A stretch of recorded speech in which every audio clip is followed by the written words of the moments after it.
Hey, heroes! That's what Stanley used to say, so I'll borrow his phrase. But this video is a fifth installment of the Speculator When we files. last left our colorful heroes. Yes, the most last left our colorful comic book seller who is wondering if these videos are having any impact whatsoever, but we'll just digress on that point. It would be nice to think that somebody is watching these things and actually thinking, hey, that looks like something I might want to buy. But so far, I haven't heard much of anything after about 40 videos, but what the heck. So today is... I don't think it's been 40 yet. Today is the fifth installment of the Speculator video. That's the fifth installment, yes. So this one is MA to P, so you know there's going to be some goodies with Marvel in the title. So why don't we have a closer look? First one is Malibu Sun, number 12, which I'm not even sure what this is. I think it's it says new product information and licensing opportunities for a company that I do not think even exists anymore. But it does talk about Rob Liefeld's Youngblood. So I guess at the time it might have been something I thought was a big deal. Now this is pretty cool. Some people may recognize this as the definitive origin story of Wolverine, Weapon X from the beginning to the end. And this is a nice thick package because all 12 issues are in here. So anyone who's interested in the story it's right here for the taking. And it may be a little pricey, but boy, is it a good story. And everybody knows I'm not kidding. This Barry Windsor Smith and Wolverine, it's just great, great stuff. And, you know, for those of you who are curious, I do have a couple of individual copies of 72, which is the first issue. I had a couple of other issues so we can take a look at the great artwork. 72 of what? Number 72 of Marvel Comics Presents. Sorry, comics book fans would know that. So here's Marvel Comics Presents 81, which is near the end of the story. So, but Olive Garden customers would. Yeah, there's number 82. So you can see the great artwork that was present in this story. 83 and 84, which I believe is the last issue of the series. So yeah, that's some great stuff there. Now, this is a Marvel versus DC, written by the great Peter David. Unfortunately, the late, great Peter David. But since he did work for both Marvel and DC, he was a good person to handle this assignment. So it's really cool when Marvel and DC were able to put down their swords and actually have their characters duke it out together in a same story. So that's pretty cool. That's number 2. Now, this is something that I thought might be worth note later in the year. This is Marvel Knights, which was kind of an anthology series. This particular one is written by Chuck Dixon, but then features the Punisher, who was always a very popular Marvel character. So I don't know. I guess the jury's still out. That was number 3. This is number 4. That's number 5. So that features obviously Daredevil and Moon Knight, if you're paying attention, with a Joe Quesada cover, who at this time, I believe, was the EIC, editor-in-chief of Marvel, but he also did art because he started out. Fancy. He started out as an artist. He did a great job of revitalizing Marvel, I'll say that. This is number 14, Chuck Dixon again. Looks like Punisher, Dagger, and Black Widow. So that's pretty cool. Here's number 15, Punisher and Daredevil again. So let's see if they have a table of contents, or if it is really an anthology, or if it's just, it looks like it might be just one single story featuring multiple characters throughout. This single comic book or the Daredevil story? Well, it looks like the stories are all intertwined. I was expecting, I haven't looked at this in a long time, but I guess I didn't realize that it was all one story and not multiple stories. So anyway, I stand corrected, but there you go. It's one cool story with a whole bunch of cool characters in it. So bye.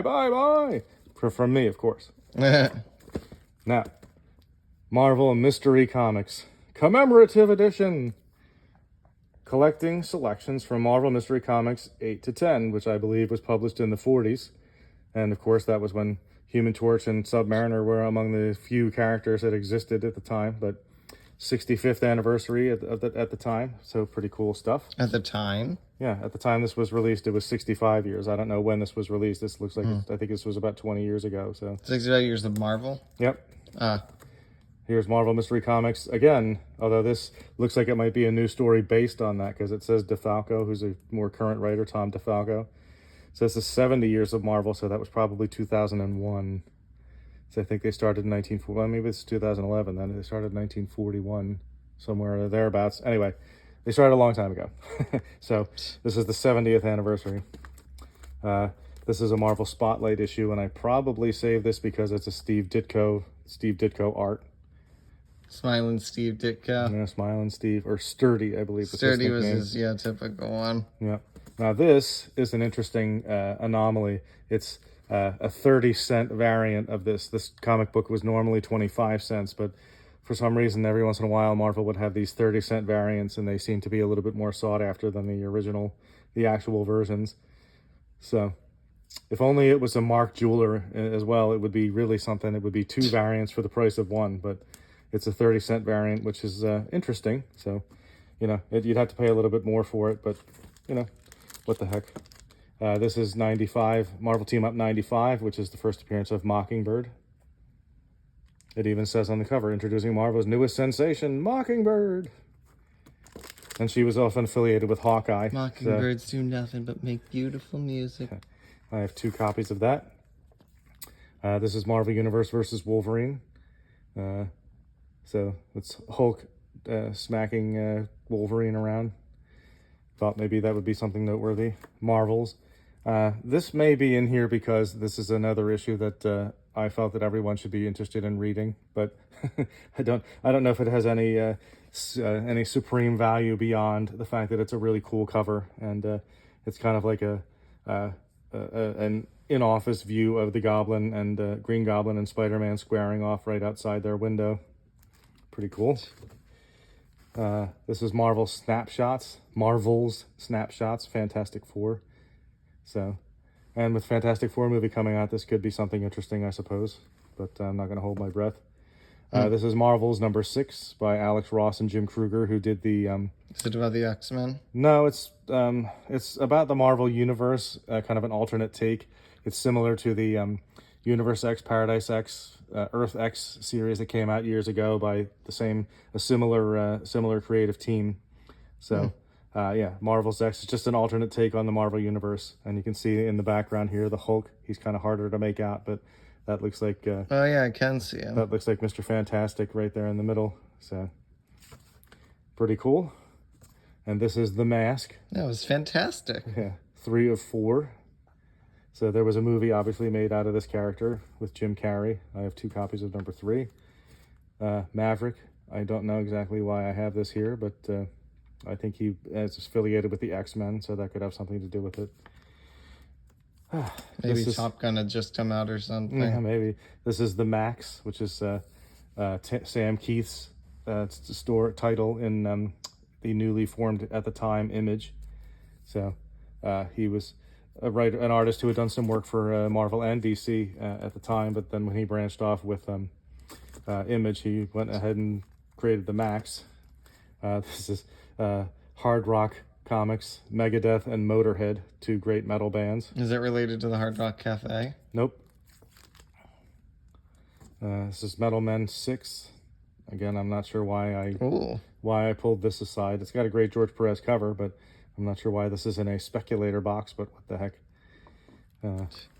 Now, these are here because I believe that the character Mark Spector, who is also Moon Knight, apparently has a brother, and the brother's first appearance is in these issues here, so I think that's why these are here. These were otherwise kind of nondescript issues until the television show came out, I believe, and introduced that character, so, or maybe reintroduced, because clearly he was in these books. And of course, having the Punisher in there doesn't hurt either, so.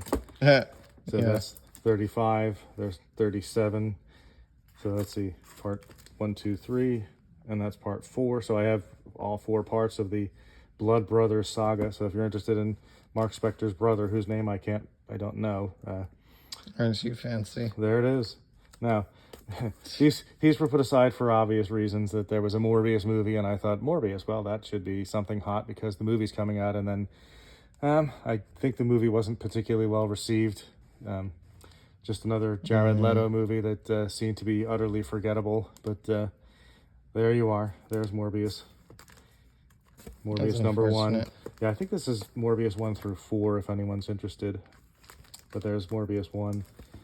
There's Morbius the Living Vampire, which I believe is a different series than that. There's it is again. Different 5, cover art. 6. So this is, I think, 3, 4. What's 3, 4? Yeah, 3, 4, 5, and 8. So if anyone's interested in Morbius, there you go. And because no stone unturned is Marvel's motto, Mrs. Deadpool and the Howling Commandos. Mrs. Deadpool. So this is Mrs. Deadpool and the Howling Commandos, number 1 and 2. Number 3. 3 and 4. There's one thing we know about assassins is that they get married a lot. Yeah, so if you're interested in Deadpool, really interested, then there's Mrs. Deadpool. So here's Namor number 1, which was done by John Byrne. So it's Byrne's story and art, which is pretty cool. So I have to admit I didn't really read it all that much, so I can't make too many comments about it. But it's a number 1, so that's always cool. Speaking of number 1s, here's the updated Namor number 1.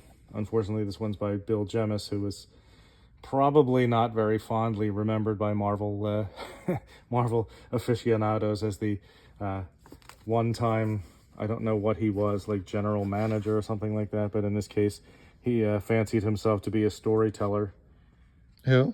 Bill Jemas. Oh yeah, he was the president of Marvel at one time, and I don't think that he was, he was very well liked or remembered, and people were just kind of glad to be shot of him, as the British would say. They were glad to see the backside of him once he was not affiliated with Marvel anymore. So now this is an interesting one.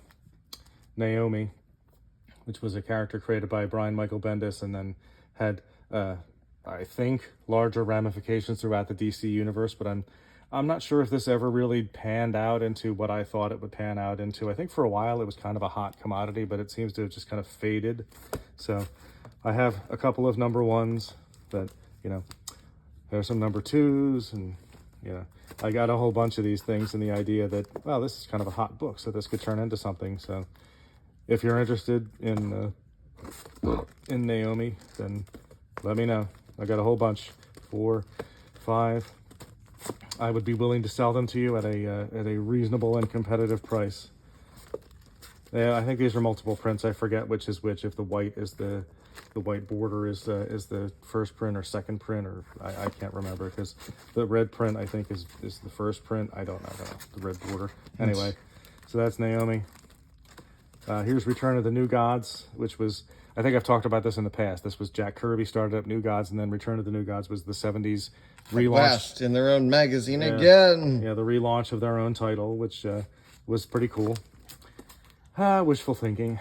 First appearance of Deadpool, New Mutants 98. Unfortunately, they're replicas, as you can tell by the $3.99 cover price.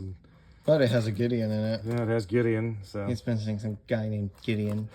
Gideon Graves. New Mutants number 1. And this is the new Mutants. I don't know which what year this is. Let's see. Where's the Indicia, whatever it is. The what now? And this blurb of text at the bottom that tells you about the issues. Why are you looking at the back? I'm looking for wherever they put the thing. It usually is on one of the first couple of pages, but it's page 3 and page 4. Still not there. Here we go. 2020. So this is New Mutants number 1 from 2020. So if you're interested, let me know. New X-Men, Grant Morrison, great stuff. This is Phantom X, I believe his first appearance, I think. This is New Wave or something like that. Oh, Next Wave by Warren Ellis. Always worth a read, Warren Ellis. I got a bunch of those, 2, 3, 4, 5. Let's see. 6, 7. I believe there was a character introduced, but I can't remember who it was during this series. Next Wave. So, as I said, Warren Ellis, always worth a read. This is The Nice House on the Lake, number 1. There seemed to be a lot of horror books going around and comic books that people were going bananas about, so I picked up this one because it was one of the few that I could actually find a number 1. And this is Night Stalkers, Rise of the Midnight Suns, which I believe is related to Ghost Rider, who was a popular character for a while at Marvel. So that is it for MA to P, which is interesting because this only goes up to N, so it's actually MA to N, but that's okay. So that is Speculator's Files number 5. If you're interested in any of those books, please let me know. Leave a comment below or contact me at eBay, which will be linked below. So, well, by all means, thank you for watching, and I hope you enjoyed this, and have a great day.